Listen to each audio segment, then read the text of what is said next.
গত সপ্তাহে কোন কোন শহর থেকে নুলস্ত উঠেছে, কী পরিমাণ উঠেছে, এই বিষয় নিয়ে আজকে কথা বলবো। আর কিছু কথা বলবো বিএফএস গ্লোবাল নিয়ে। বিএফএস গ্লোবাল কেন রিজেক্ট করতেছে, কেন ভিসা দিচ্ছে না, এই বিষয় নিয়ে কথা বলবো। আসসালামু আলাইকুম, জিসিসি নিউজ 24 ইউটিউব চ্যানেলের পক্ষ থেকে আপনাদের সকলকে জানাই স্বাগতম।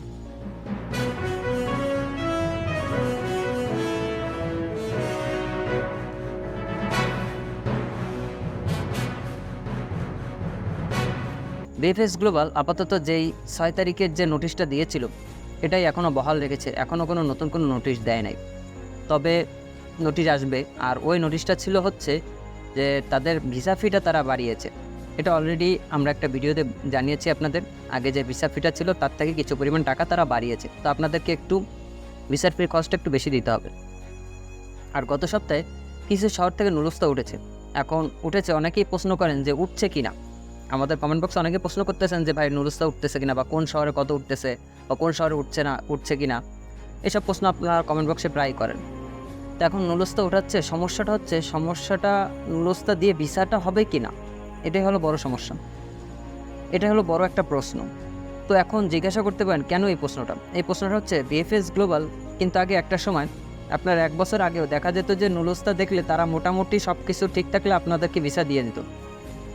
এখন দেখা যায় বিএফএস গ্লোবাল বাংলাদেশের মানুষ এতটাই ভেজাল করছে আর এত 2 নম্বর নুলস্তা জমা দিচ্ছে, তো এর জন্য দিন দিন এরা এতটাই স্ট্রিক্ট হয়েছে। আসলে বলার বাইরে, তারা নুলস্তা অরিজিনাল হওয়ার পরেও তারা সন্দেহের কারণে অনেক সময় ভিসা রিজেক্ট করে দিচ্ছে, এবং আপনাকে দেখাচ্ছে যে অরিজিনাল হওয়ার পরেও তারা বলছে যে এই নুলস্তা আপনার ইতালিতে যে দিচ্ছে তাকে দিয়ে আবার ভেরিফিকেশন করে নিয়ে আসতে। তো সেক্ষেত্রে যদি আপনার দালাল যদি এই কাজটা করে তখন আবার টাকা লাগবে, আর যদি না করে তো আপনি ওই কাগজটা জমা দেন আর না দেন, তখন দেখা যায় যে অটোমেটিক্যালি ভিসাটা রিজেক্ট করে দেয়।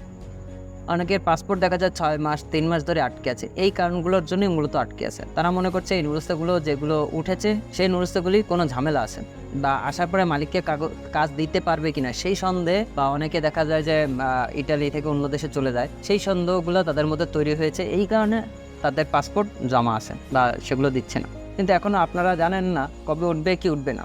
তো তারপরে আমি বলবো যাদের 5, 6, 7 মাস ধরে জমা আছে তারা অবশ্যই আপনারা বিএফএস গ্লোবাল একটা মেল দিয়ে দেখবেন, হয়তো ভবিষ্যতে তারা আরও ভালো কোনো সিস্টেম তৈরি করবে, যে সিস্টেমটায় আপনারা বুঝতে পারবেন যে আপনার নুলস্তা পাবেন কি পাবেন না, বা ভিসা পাবেন কি পাবেন না, এখন নুলস্তা কবে ফেরত পাবেন বা পাসপোর্ট কবে ফেরত পাবেন, এই বৃত্তান্ত আপনারা বুঝতে পারবেন।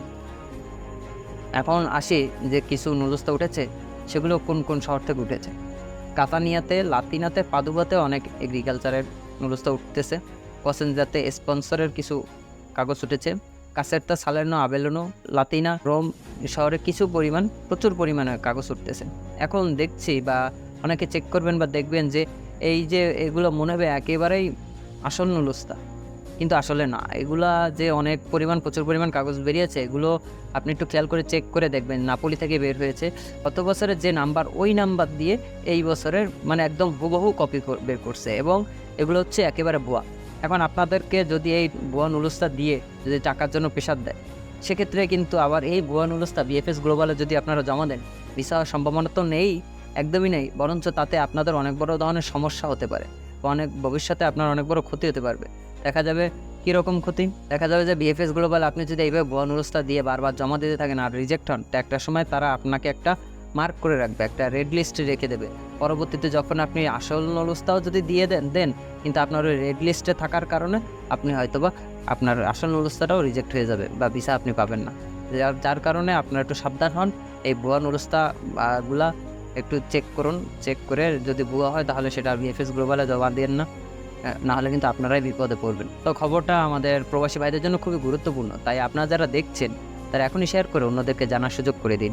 আর আপনি যদি আমাদের চ্যানেলে নতুন হয়ে থাকেন তাহলে প্রবাস সম্পর্কিত যে কোনো ধরনের গুরুত্বপূর্ণ খবর সবার আগে পাওয়ার জন্য আমাদের চ্যানেলটি সাবস্ক্রাইব করুন এবং পাশে থাকা বেল আইকনটি চাপুন।